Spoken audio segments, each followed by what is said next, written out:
Well, you may remember Donald Trump said during his campaign that he would bring in a blanket ban on all Muslims entering the country. Now, he later modified this to what he called extreme vetting of immigrants to try to combat Islamic extremism. So what impact is this approach having on Muslims both inside and outside the US? With me here in London is Shaista Aziz.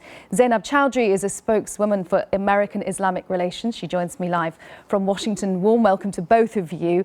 Zainab Chowdhury, if I may start with you, 36 hours or so on, what are your thoughts on President-elect Trump?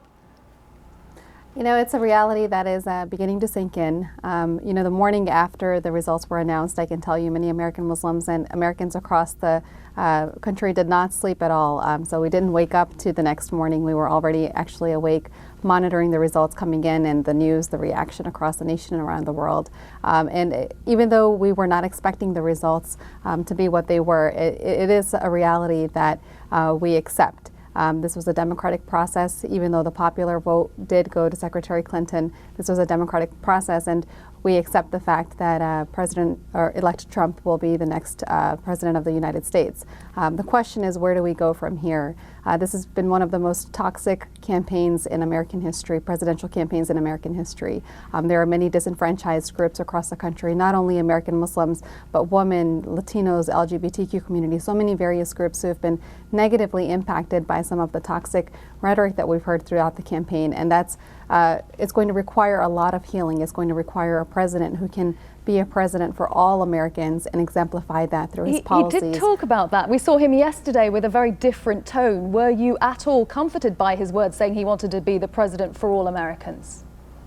We do sincerely hope that that's the case, and we're committed to working with whoever is in the White House, whichever president is in the White House, including Mr. Trump, to make sure that we can create a more tolerant and more pluralistic society and preserve the rights of all Americans, regardless of religion or ethnicity or faith or what have you. Unfortunately, right now there is a lot of fear and anxiety, but there's also a lot of determination. I think Muslims are a part of our country. Islam has been part of America since its founding, and we're not going anywhere. This is home. This is, you know, where we belong.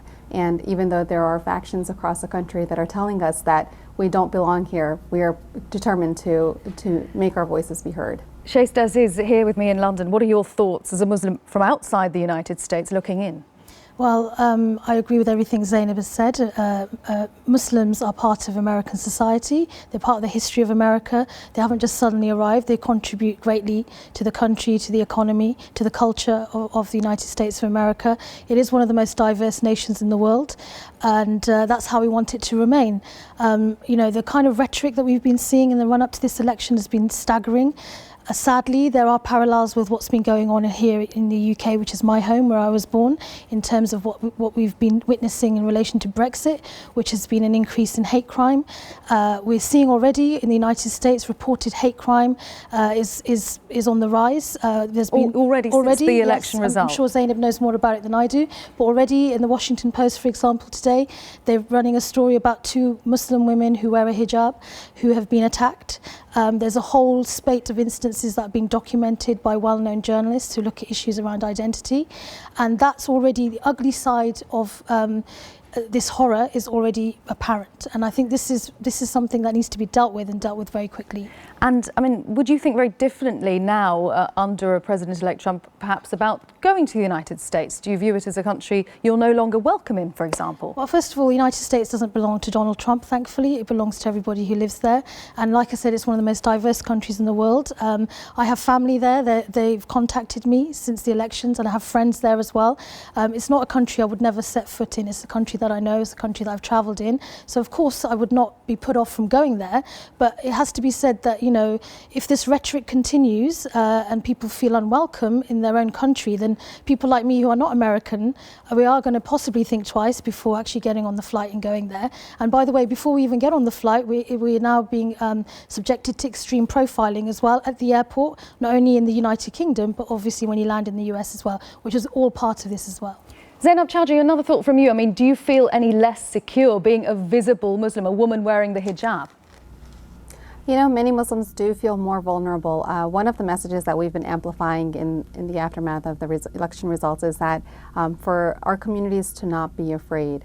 there is a lot of concern. We saw, particularly this election season, an unprecedented level of Islamophobia across the country that manifested as hate crimes, bias attacks. We had a record number of U.S. mosques that were targeted in threats or hate crimes or vandalism, graffiti over the course of the last year or so.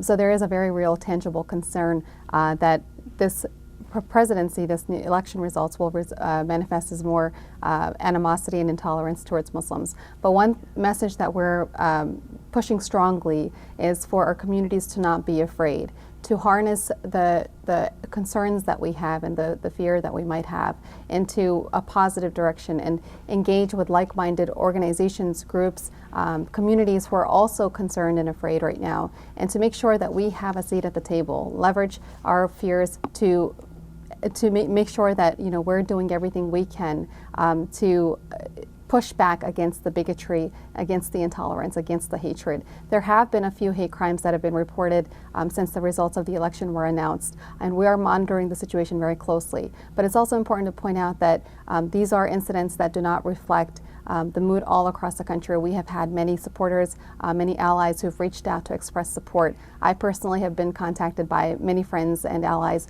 in the region who have reached out to me to express their support and let us know that American Muslims are a part of our country and they will not stand by silently if our communities do come under excessive scrutiny or come under attack. Okay.